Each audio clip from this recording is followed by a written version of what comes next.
আসসালামু আলাইকুম ভিউয়ার্স, আশা করি আপনারা সকলে ভালো আছেন। আপনাদের মধ্যে থেকে একজন একটি অদ্ভুত একটি ট্রাক সম্পর্কে জানতে চেয়েছেন। তো তিনি কমেন্ট করেছেন, বেশ কিছুদিন আগেও কমেন্ট করেছিলেন, আবারও করেছিলেন যে এই গাড়িটা সম্পর্কে তিনি জানতে চান। তো এই অদ্ভুত একটি এক্সপেরিমেন্টাল টাইপ একটি ট্রাক সম্পর্কে জানাবো আজকের এই পুরো ভিডিওটিতে। আর একটা টুইস্ট রয়েছে, সেটা হলো এই গাড়িটাতে জেড ইঞ্জিন লাগিয়েছিল তারা, তো সেটা সম্পর্কেও জানাবো এই ভিডিওটিতে। তো সেটা জানতে হলে অবশ্যই পুরো ভিডিওটি শেষ পর্যন্ত দেখতে থাকুন। আর এই গাড়িটার ইতিহাসে বেশ কিছু অদ্ভুত জিনিস রয়েছে যেটা আমি জানতে পারলাম। তো চলুন শুরু করা যাক আজকের এই ভিডিওটি। আর আজকের এই ভিডিওটিতে এই যে ট্রাকটা রয়েছে, তো এই ট্রাকটা সম্পর্কে থাকছে সম্পূর্ণ বিস্তারিত। সেটা হলো বার্লিট T100। এই ট্রাকটা সম্পর্কে জানাবো আজকের এই পুরো ভিডিওটিতে। তো ভিউয়ার্স, চলুন শুরু করা যাক আজকের এই ভিডিওটি। ডিজাইন এবং ডাইমেনশনের ক্ষেত্রে যদি আসা হয় এই ট্রাকটার ক্ষেত্রে, তাহলে অনেক কিছু জিনিস রয়েছে। প্রথমের দিকে তারা কিন্তু মানে যেরকম ইউরোপিয়ান ডিজাইন, যেরকম তারা এখানে উল্লেখ করেছে যে with the cab build the front axle, মানে ফ্রন্ট এক্সেলের ওপরে ক্যাব তারা দিয়েছে, মানে কেবিন তারা দিয়েছে, যেটা ইউরোপিয়ান ট্রাক আপনারা দেখে থাকেন, মানে কেবিনের ওপর মানে ইঞ্জিনের ওপর কেবিন থাকে, যেরকম নর্মালি ট্রাক আপনারা দেখে থাকেন রোডে। সেটা তিনটা তারা তৈরি করেছিল। তারপরে 4 নাম্বার থেকে fourth was build with forward control cab over engine design the sleeping, মানে অ্যাকন্ডিশন তারা এখানে উল্লেখ করেছে। মানে 4 নাম্বার থেকে তারা ক্যাব ওভার ইঞ্জিন ট্রাক তৈরি করছে, যেটা আপনারা দেখতে পাচ্ছেন থাম্বনেইলে, যে আমেরিকান ট্রাকের মতো ডিজাইন, সামনে এরকম লম্বা, মানে টাটা 1613 মতো অনেকটা সেরকমই আসলে। তো এরকম ডিজাইনে তারা তৈরি করে আসছে তারপর থেকে, 4 নাম্বারের পর থেকে। হয়তো স্লিপার কেবিন বা যে ইউরোপিয়ান টাইপের সেটাও তারা তৈরি করেছিল হয়তো বা, এবং এটাতে স্লিপিং ফাংশন রয়েছে। আর এটা হয়তোবা মানে সামনে ইঞ্জিন তারা দিয়েছে হয়তোবা সেফটির ক্ষেত্রে, যেই দিক বিবেচনা করে দিয়েছে সেটা তাদের মানে ডিজাইন টিমের ব্যাপার, হয়তো বা কাস্টমারের ডিমান্ড হতে পারে। এবং এই গাড়িটিতে তারা ইঞ্জিন হিসেবে ইউজ করেছে কিউমিন্স কোম্পানির 29.6 লিটারের ইঞ্জিন, মানে 29.6 লিটারের কিউমিন্স V12 ইঞ্জিন এখানে তারা ইউজ করেছে, মানে ম্যাসিভ সাইজের ইঞ্জিন আসলে।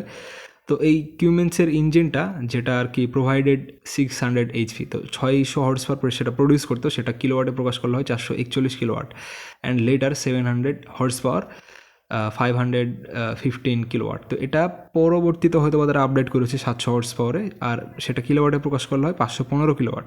এবং এই ট্রাকটি যে কাজে ইউজ করার জন্য তৈরি করা হয়েছিল সেটা হলো the trucks were intended for off road use in the oil and mining industries, in particular petroleum exploitation in the share. আচ্ছা, তারা এখানে উল্লেখ করছে যে তাদের এই গাড়িটি অফ রোড কন্ডিশনের জন্য তৈরি করা, মানে ভাঙাচোরা রাস্তা, মরুভূমি, বালি, এগুলো জায়গা তৈরি করার জন্য, এগুলো জায়গা চালানোর জন্য তারা এই ট্রাকটা তৈরি করেছে। এবং এই ট্রাকটা স্পেশালি তারা তেলের এবং মানে তেলের যে খনিগুলো আপনারা দেখে থাকেন সৌদিতে, যেই মানে মাটির নিচ থেকে যেই তেল তুলে, সেরকম জায়গায় এটা চালানোর জন্য, সেরকম জায়গাতে সার্ভাইভ করার জন্য, সেই সকল কাজে ট্রান্সপোর্টের জন্য এটা তৈরি করা হয়েছিল।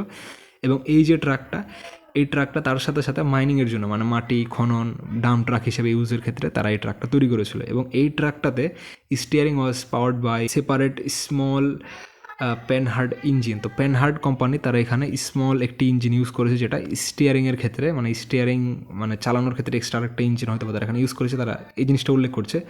এবং এই যে ট্রাকটা এবং এই ট্রাকটির প্রথম 2টি ট্রাক তারা মানে এখানে উল্লেখ করছে যে first 2 trucks were 6x6 flat bed with gross weight of 103 tons. তো এখানে তারা উল্লেখ করছে যে প্রথম 2টা ট্রাক, মানে 10 চাকার ট্রাক, 10টা চাকায় কিন্তু ইঞ্জিনের সাথে কানেক্টেড থাকবে, মানে ইঞ্জিনের মাধ্যমে ঘুরবে সেটা, মানে সবগুলো চাকাতে, সেনাবাহিনীর গাড়ির মতো। তো সেরকম ফরম্যাটের ছিল। এবং সেটা মানে গাড়ির ওজন এবং গাড়ির ওপরে যে লোড দেওয়া হবে সেটার ওজন সহ 103 টনের মতো টোটাল ওজন বহন ক্ষমতা ছিল, এবং গাড়ির নিজের শরীরের ওজন এবং গাড়িতে যেই বহনকৃত লোড সেটার ওজন সহ 103 টন। 2টা ট্রাক বানানোর পরে 3 নাম্বার ট্রাক থেকে তারা এক্সেল কনফিগারেশন 10 চাকার ফরম্যাটে তারা দিয়ে দিচ্ছে, মানে 10 চাকার যেই ট্রাক আর কি 6x4 এক্সেল কনফিগারেশনের, যে মানে পিছের যেই বাকি 8টা চাকা থাকে সেই 8টা ইঞ্জিনের সাথে চলে, সেরকমই ফরম্যাটে তৈরি করেছে তারা। এবং এই ট্রাকটি তারা ইউরেনিয়াম খননের ক্ষেত্রে তারা এটা মানে কাজে লাগাচ্ছিল। এবং এই যে ট্রাকটা ছিল, যে বিজনেস স্যার গোটেপ, এরকম তারা উল্লেখ করছে আর কি, মানে উচ্চারণ একটু কম বেশি ভুল হতে পারে হয়তো বা। তো এরকম মানে একটা ব্যবসায়িক একটা প্রতিষ্ঠান, তারা এই জিনিসটা ইউরেনিয়াম খননের জন্য এই ট্রাকটা ইউজ করছিল। এবং এই ট্রাকটা তার সাথে মানে বিভিন্ন টাইপের অ্যাপ্লিকেশনের সাথে মানে কাজের জন্য তারা ফ্ল্যাট বেড ফাংশন দিয়েছিল, যেরকম মানে সমান ফ্ল্যাট বেড সেরকম। এবং এই ট্রাকটাতে তারা মানে এই ট্রাকটার টোটাল গ্রস ভেহিকেল ওয়েট সহ এটা 190 টন পর্যন্ত, 190 টনের ট্র্যাক্টর চলতো। মানে এই ট্রাকটা যে মানে কাভার্ড ভ্যান আপনারা ট্রাক দেখেন সেরকমভাবে 190 টন পর্যন্ত এটা লোড নিতে পারতো। এবং ইট ওয়াজ এক্সপেরিমেন্টালি ফিটেড উইথ দি মানে turbo match gas turbine in 1962। তো তারা এখানে জেড ইঞ্জিন ইউজ করেছিল 1962 দিকে। তো এই গাড়িটাতে তারা জেড ইঞ্জিন ইউজ করেছিল। তো সেটা তারা ইউজ করেছিল এক্সপেরিমেন্টালি যে কীরকম হয় আসলে। তো এটা ইউজ করার পরে তারা সেরকম ভালো আউটপুট পায়নি, না পাওয়ারই কথা। এবং তারা সেটা ফিউল কনজামশন বেশি হওয়ার জন্য সেটা তারা পরে আগের যে ডিজেল ইঞ্জিনে ছিল সেই ডিজেল ইঞ্জিনে তারা কনভার্ট করেছে, মানে পরে আবার মানে ফিটেড এগেন, পরে আবার সেই ইঞ্জিনই তারা এখানে ইউজ করেছে। তো এটা ছিল একটি ইন্টারেস্টিং ইতিহাস। এবং অদ্ভুত ব্যাপার হলো এই গাড়িটার ডিজাইন তারা সিক্রেট রেখেছিল। এবং তার সাথে সাথে এই গাড়িটার মানে তারা এখানে টাইট ডেডলাইন দিয়েছিল, মানে খুব তাড়াতাড়ি এই গাড়িটা মানে ফার্স্ট যে প্রোডাকশন তারা করেছিল তারা ফিনিশ করেছিল মানে 9 মাসের মধ্যে। এই গাড়িটা টোটালি তারা তৈরি করে শেষ করেছিল। গাড়িটি তারা যে ফ্যাক্টরিতে তৈরি করেছিল সেই ফ্যাক্টরিটির নাম হলো কর্বোভো নামের একটি ফ্যাক্টরি ছিল।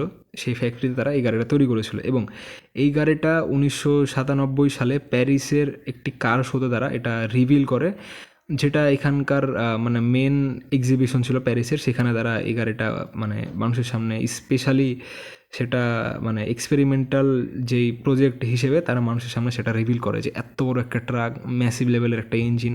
আপনারা একটা জিনিস বুঝতে পারছেন যে এই গাড়িটা খুব বেশি কিন্তু ওয়ার্ল্ডে তৈরি করা হয়নি, মানে হাতে গোনা কয়েকটা তারা তৈরি করেছিল। তো এই গাড়িটা মানে সেকেন্ডে মানে তারপরে দ্বিতীয়বার তারা এখানে তৈরি করেছিল, তারা এখানে উল্লেখ করছে। তো দ্বিতীয়বার তারা মানে আরও বেশ কিছু ট্রাক আরও দুইটা তারা ট্রাক তৈরি করেছিল পরে, সেটা 1998 সালে এবং 1959 সালে তারা আরও দুইটা ট্রাক এখানে তৈরি করেছিল। তো এই ট্রাকটা মানে সেটা মানে আলজেরিয়াতে এটা কাজ করছিল, যেটা আর কি মানে সেকেন্ড ট্রাকটা সেটা সেখানে কাজ করে আবার তারা এটা একটি মিউজিয়ামে সেখানে তারা নিয়ে যায় আবার মিউজিয়ামে। তো সেখানে সেটা মানে মানুষের সামনে সেটা দেখানোর জন্য সেই মিউজিয়ামে সেটা কালেকশন হিসেবে রেখে দেওয়া হয়। তো এটা ছিল এই গাড়িটার হিস্টোরিক্যাল পার্ট। Build T100। তো এই বিল্ড T100 এই ট্রাকটি তৈরি করা যে কোম্পানিটা মানে বিল্ড কোম্পানি, তো এই কোম্পানিটি কিন্তু অনেক আগের, মানে 1940-30 বা তারও আগের একটি কোম্পানি, শুরুর দিকের মানে গাড়ির মানে রেভলিউশন আসা সে সময়কার কোম্পানি এই কোম্পানিটি। তো আপনারা ছবিতে এখন দেখতে পাচ্ছেন, এখন যে গাড়িটি আপনারা স্ক্রিনে দেখতে পাচ্ছেন এটি 1903 সালে তৈরি করা একটি গাড়ি, বিল্ড 20 HP এই গাড়িটা। আর তারপরে আপনারা যেটা দেখতে পাচ্ছেন সেটা হলো বিল্ড 40 HP, এটা 1904 সালে তৈরি করা। এবং এই গাড়িটি মানে এই কোম্পানির গাড়িটি 1908 সালে রেসে অংশগ্রহণ করেছিল। এবং এই গাড়িটির বিভিন্ন আপনারা মডেল এখন দেখতে পাচ্ছেন। তো দেখে বুঝতে পারছেন আসলে এটা একটা স্ট্যাবলিশ একটা কোম্পানি ছিল। এবং রেনল্ড কোম্পানি তারা বলছে তাদের তৈরি করা এই ট্রাকটি তাদের অফিসিয়াল ওয়েবসাইটে তারা এখানে উল্লেখ করেছে যে তাদের তৈরি করা একটি গাড়ি, মানে এই গাড়িটি তাদের তৈরি করা। তো European heritage days Renault trucks showcase the legendary build T100। তো এখানে শোকেস মানে করেছে তারা, এরকম কিছু উল্লেখ করছে, আপনারা শুনে বুঝতে পারছেন তাদের তৈরি করা গাড়িটি খুব প্রাউডের সাথে তারা এখানে উল্লেখ করছে তাদের ওয়েবসাইটে। তো এই গাড়িটা তাদের তৈরি করা, যতটুকু মানে অফিসিয়ালি জানা যাচ্ছে রেনল্ড কোম্পানি তৈরি করা, হয়তো বা ব্র্যান্ডের কোনো সাবসিডারি হতে পারে বা সেই ব্র্যান্ডটা তারা অ্যাকোয়ার করে নিয়েছে, এরকম কিছু একটা হতে পারে। তো যাই হোক, বা রেনল্ডের হাতে তৈরি করা হোক, ইউরোপে তৈরি করা হোক, যেটা হোক তারা এটা তৈরি করেছে, সেখানে একটা মানে প্রায়োরিটি সেরকম একটা মানে নির্ভরযোগ্য একটা ডাটা এখানে পাওয়া যাচ্ছে। তো ভিউয়ার্স, এবার আসা যাক এই গাড়িটার টেকনিক্যাল স্পেসিফিকেশন সম্পর্কে। এই গাড়িটার মানে টেকনিক্যাল ডাটাতে কী রয়েছে, ইঞ্জিন, গিয়ারবক্স এক্সেট্রা। তো বিল্ড কোম্পানির এই ট্রাকটি T100 যে ট্রাকটি, সেই ট্রাকটির 6x6 অ্যাক্সেল কনফিগারেশন, মানে প্রথম যে ইউনিটটা তৈরি করা হয়েছে সেটার এখানে ইঞ্জিন হিসেবে তারা ইউজ করেছে টার্বো চার্জড 29.6 লিটার ক্যাপাসিটির এখানে ইঞ্জিন ইউজ করেছে। 29,600 সিসির এখানে ইঞ্জিন তারা ইউজ করেছে। V12 ইঞ্জিন এখানে তারা ইউজ করেছে। 600 HP, later 700 HP Cummins diesel VT12। তো এখানে কিউমেন্সের VT12 ইঞ্জিন তারা এখানে ইউজ করেছে।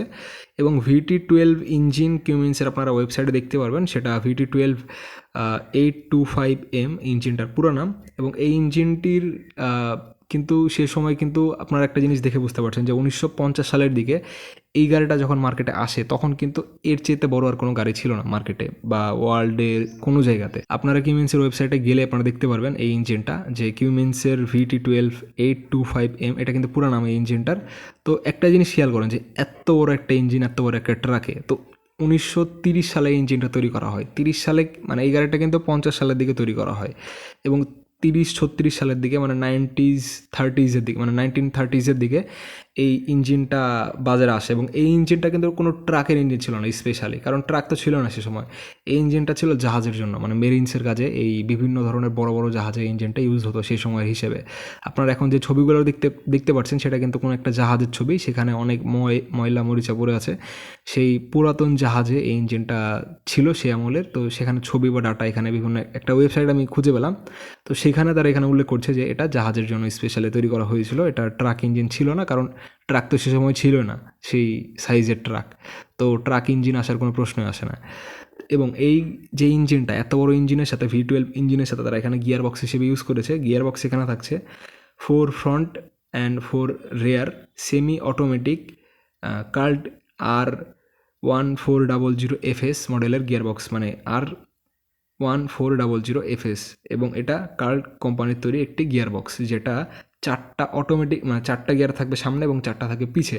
তো টোটাল এখানে 8টা গিয়ার ফাংশন থাকছে। এবং এই গাড়িটা সেমি অটোমেটিক, মানে অটোমেটিক প্লাস মানে ম্যানুয়াল। তো এটা একটু অদ্ভুত, কারণ 1950-এর দিকে তারা অটোমেটিক সহ দিয়েছে, এটা একটা অদ্ভুত ব্যাপার। সাসপেনশন হিসেবে এই গাড়িটা তারা ব্যবহার করেছে ফ্রন্ট ডুয়েল, মানে যেটা অ্যানালগ টাইপ এখানে সাসপেনশন তারা ইউজ করেছে, analogue flat leaf spring with dual hydraulic bumpers. আর রিয়ারে থাকছে double inverted leaf spring with torsion bar stabiliser. তো এখানে টরশন বারও থাকছে, স্টেবিলাইজারও থাকছে। এবং এখানে লজিটোনাল নাকি একটা মানে ফ্রেঞ্চ ভাষার কিছু একটা উল্লেখ করা রয়েছে, সেটার মিনিং মানে ইংলিশে হয় মানে অ্যানালগ, যেটা আর কি মানে অ্যানালগ টাইপের সাসপেনশন। তো সেরকম সাসপেনশন এখানে ইউজ করা হয়েছে, কারণ 1950-এর দিকে এখানে আপনারা কোনো শক অ্যাবজর্বার অ্যাডভান্স কোনো জিনিস, এয়ার সাসপেনশন এরকম কোনো জিনিস তো থাকবে না, কারণ অত আগে সব জিনিস ছিল না।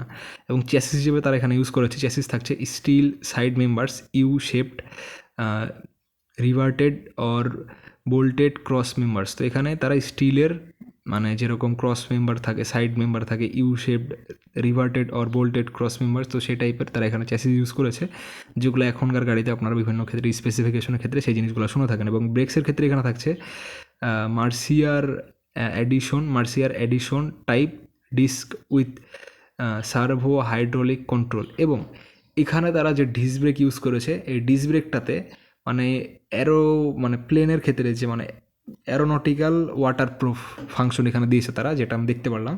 তো সেটার কারণে হয়তো মানে পানি যদি ব্রেকে পড়ে বা স্লিপারি জায়গাতে এটা খুব ভালো কাজ করবে, মানে খুব হাইপার লেভেলের তারা একটু মানে নস্টালজিক জিনিস তারা এখানে ইউজ করেছে। এবং তার সাথে সাথে ম্যাক্সিমাম পার হুইল মানে লোড থাকবে 25 টন আর কি, পার চাকাতে তারা পার এক্সেলে 25 টন লোড নিতে সক্ষম এই ট্রাকটি। তো টোটাল এখানে 103 টন পর্যন্ত লোডটা আনতে পারবে অফিসিয়ালি। এবং আনঅফিসিয়ালি না, এটা যদি ট্রেলার হয় মানে যে রিজিড ট্রাক ডাম্প ট্রাক সেরকম ক্ষেত্রে যদি হয় তাহলে সেটা হবে 103 টন। আর এটা যদি ট্র্যাক্টর হয় বা যে কাভার্ড ভ্যান বা ট্রেলার ট্রাক সেই ক্ষেত্রে 190 টন পর্যন্ত লোড টানতে সক্ষম এই ট্রাকটা, মানে এই কিউমেন্সের V12 ইঞ্জিনের সাথে 700 হর্স পাওয়ারের ইঞ্জিনের সাথে। তো ভিউয়ার্স, গাড়িটি কেমন লাগলো অবশ্যই কমেন্ট বক্সে জানাবেন। আর যিনি আপনি কমেন্ট করেছেন মানে এই গাড়িটা সম্পর্কে ভিডিও দেখার জন্য, তো আপনি কাইন্ডলি কমেন্ট বক্সে জানাবেন যে এই গাড়িটা আপনি গেমে দেখেছেন বা কোনো টিভি শোতে অথবা কোনো নিউজে অথবা কোনো ওয়েবসাইটে দেখেছেন, সেটা একটু জানাবেন। কারণ আমি এই গাড়িটা বিভিন্ন ভিডিও গেমে দেখতে পারলাম যে সেখানে অনেক ধরনের যেই মিলিটারি টাইপের ট্রাকের যে গেমগুলো থাকে, তো সেই টাইপের ট্রাকের গেমগুলোতে এই ট্রাকটাও থাকছে সেই সকল জায়গাতে। তো সেখান থেকেও হয়তো আপনি মানে সেখান থেকে হয়তো দেখে আপনি কমেন্ট করতে পারেন। তো সেই জিনিসটা অবশ্যই জানাবেন যে আপনার মানে দেখার উৎসটা মানে কোন জায়গায় ছিল, এই ট্রাকটা কোথায় থেকে আপনি দেখে ডাটা মানে পেয়েছেন বা কোন জায়গা থেকে দেখে আপনি জানতে চেয়েছেন, সেটা অবশ্যই জানাবেন। তো এই ছিল গাড়িটা, একটি অদ্ভুত একটি ট্রাক, এক্সপেরিমেন্টাল একটি ট্রাক, হাতে গোনা কিছু ট্রাক, মানে 5-6টার মতো তারা এখানে তৈরি করেছিল, 6-7টা 5-6টা এরকম কিছু, বেশি না। তো এই ট্রাকটা একটু মানে ইতিহাসে অনেকে মনে রেখেছে এরকম একটা ট্রাক। আর এই ট্রাকটা স্পেশালি ফায়ার সার্ভিস প্লাস যেই মানে তেলের খনিগুলা সাহারা মরুভূমিতে, সে সকল জায়গাতে এই ট্রাকটা চলার জন্য তৈরি করেছিল তারা সাহারা মরুভূমিতে। এবং সেখানকার যেই তেলের খনিগুলা, সেখানে পানি নিভানো বা সেখানে ট্রান্সপোর্টের ক্ষেত্রে, সেখানে খোঁড়াখুড়ির কাজের ক্ষেত্রে, স্পেশালি সেই মরুভূমি অঞ্চলে এই ট্রাকটা খুব রাফলি চালানোর জন্য তারা তৈরি করেছিল। এই ছিল আজকের এই ভিডিওটি। আশা করি আপনারা জানতে পেরেছেন এই গাড়িটার হিস্ট্রি, টেকনিক্যাল স্পেসিফিকেশন, আগে পিছিয়ে যা ছিল সম্পূর্ণ বিস্তারিত যতটুকু জানতে পেরেছিলাম আপনাদের সামনে তুলে ধরার চেষ্টা করলাম। বিভিন্ন ওয়েবসাইট থেকে ডাটা নিয়ে, বিভিন্ন জায়গা থেকে কালেক্ট করে যা ছিল আর কি। এক্সপেরিমেন্টাল একটি ট্রাক, কিছু কম বেশি হতে পারে, কোনো জায়গায় কিছু কম বেশি উল্লেখ করা থাকতে পারে, সেজন্য দুঃখিত, কারণ গাড়িটা অনেক আগের একটি গাড়ি। তো এই ছিল আজকের এই ভিডিওটি। দেখা হবে নেক্সট কোনো একটি ভিডিওতে। সে পর্যন্ত ভালো থাকবেন, সুস্থ থাকবেন, আর অবশ্যই কমেন্ট বক্সে জানাতে পারেন এরকমই কোনো একটি আজব ট্রাক সম্পর্কে। দেখা হবে নেক্সট কোনো একটি ভিডিওতে। সে পর্যন্ত অবশ্যই চ্যানেলটিকে সাবস্ক্রাইব করে রাখতে পারেন নেক্সট এরকম আজব বা লেটেস্ট ট্রাকের আপডেট পাওয়ার জন্য। দেখা হবে নেক্সট কোনো একটি ভিডিওতে। আসসালামু আলাইকুম।